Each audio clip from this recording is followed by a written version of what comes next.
I'm kind of embarrassed to admit this, but I'm 38 years old and I still don't know how to swim. I fall into every stereotype of that typical black girl that doesn't know how to swim, and I want to finally break that stereotype. And I thought I could swim until I saw people jumping off the boat, and I was afraid to do that. So that means if I'm afraid to jump off the boat, I need swimming lessons. The thing is, we're not alone. More than half of Americans either can't swim or they don't have all the basic swimming skills necessary to meet water competency standards. So competency means that you can jump in the water, have it go over your head, and you can still get back to the surface, that you can float or tread water for a minute, that you can turn in a circle and find an exit, that you can swim 25 meters, and that you can get out of a swimming pool without using a ladder. So I think these are very reasonable things that you should be able to do. Problem is, we can't do them. So we're on the mission to break the stereotype and conquer the water. That's right. If 70% of the world is water and we don't feel comfortable in the water, that means we don't feel comfortable in the world, and I do not accept that. This is going to be a challenge for sure, but we're ready, and we're going to take you with us on this episode of Lucas World Travel. Let me give you a little background about us. We took some private swimming lessons, but we didn't get an opportunity to swim any long distances or swim in deep water. So we still didn't feel confident about that. And even before that, I took some adult group swimming lessons at the local community center. So that was my first introduction into swimming, and I still didn't get to the level I wanted to get. So this is round 3 for us. We're taking 10 private lessons so we can try to finally reach these water competency standards. So we started out by being at the side of the pool and training our kicks. And we got feedback from the coach on how we should kick and if we were kicking fast enough or hard enough. And I really like the coach we have here because she trains swim teams, teams to swim competitively.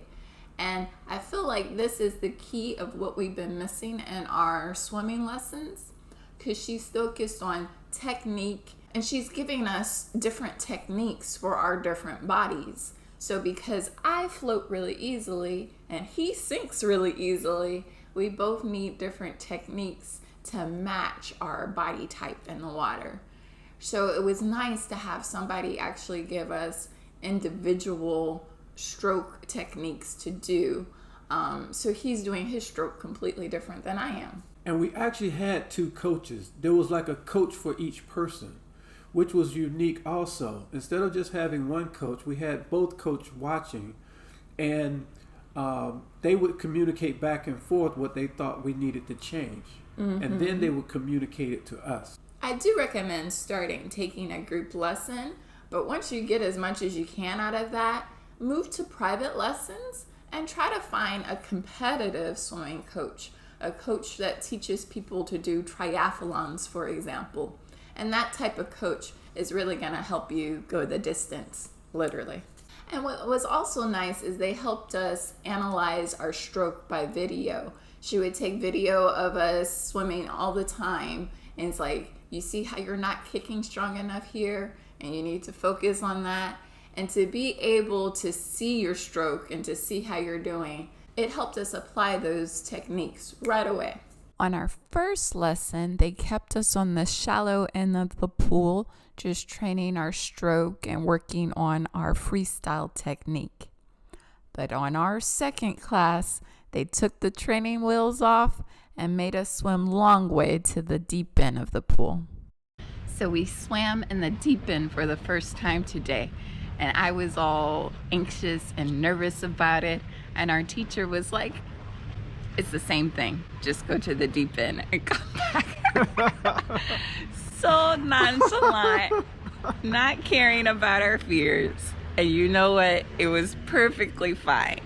We get these things in our heads where we think we can't do certain things, but we totally can.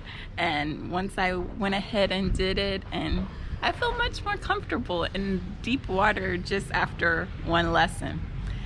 And one exercise, she tried to get us to sink to the bottom. It's impossible for me to sink. Like, I tried. I could not get to the bottom of the pool. So that was also comforting for me to know that I just am a buoyant person who floats no matter what. That's not my issue. I sink like a rock, so that's not an issue for me at all. I went straight to the bottom. But it's really good to have a professional coach because she's been able to point out things that we ordinarily wouldn't see, wouldn't even think about really. And it's really great. She showed me that I'm not turning fast enough to breathe fully, and that's why I get tired when I swim long distance. So she's like trying to get me on a steady rhythm so that I can swim further. Like, I feel like I have enough strength, but I'm not getting enough air. And so like she's really giving me air so I can just keep going. I really see myself becoming a stronger swimmer, so it's really great having her as a coach. It's awesome. Yeah. But lessons alone are not enough. Daily practice really helped us conquer our fear of deep water. So because I'm trying to become a stronger swimmer, I like to start every day with a swim. Really, daily practice is the key to everything. So it used to take me about 5 minutes to get in the pool. I would take one step down and get used to the water, literally just putting my toe in, and then take one step down, and then wait a minute, just trying to get used to the water. It took forever. Now, much more professional way to get in the water. I just put my goggles on like this, and no doubt, I don't hesitate anymore. After 7 lessons, I just drop into the water like a fish. Now, our biggest issue is endurance. Swimming 40 meters is about all I can do. It was painful, y'all.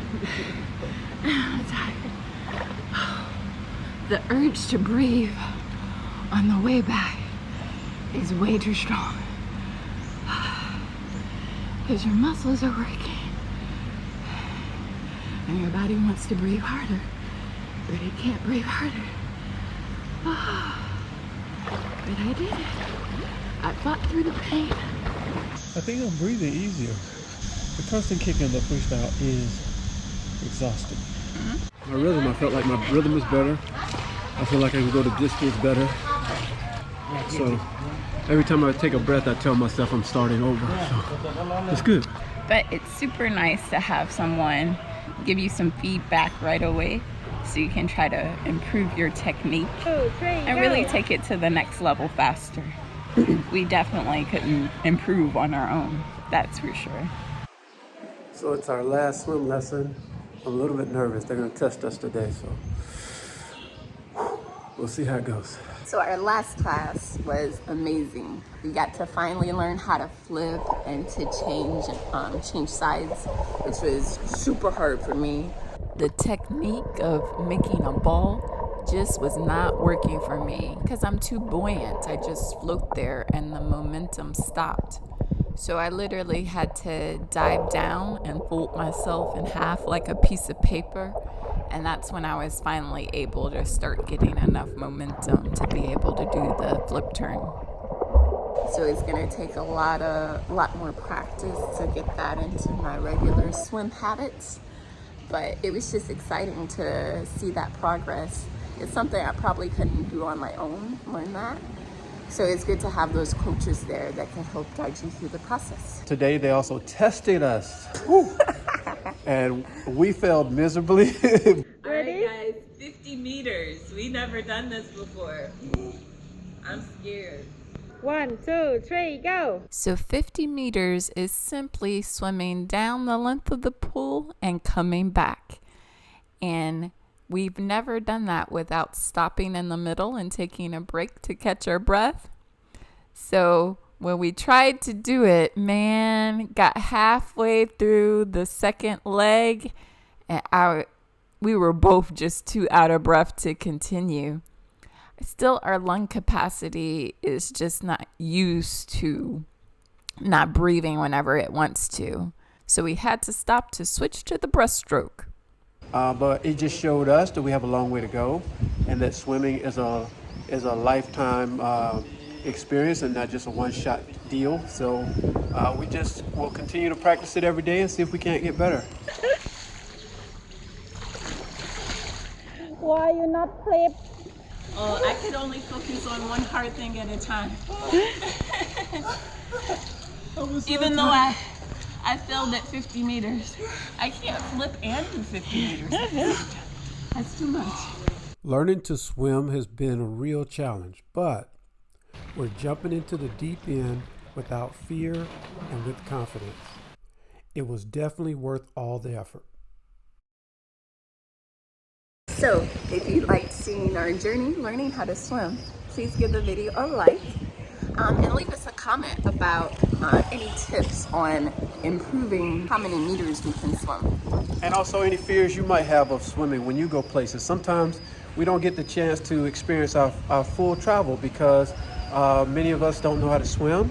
When we go on cruises and different things like this, or we go to beautiful beaches, we want to get in the water, but we're afraid. So just let us know what you think about taking some swimming lessons. Maybe you'd like to take some in your future. And don't forget to hit that red subscribe button so you can follow us learning all different types of things all around the world. It's been a pleasure sharing this journey with you. And if you'd like to see how we got started traveling full time, check out the link on the left there. As always, thanks so much for watching and happy travel planning. Until next time.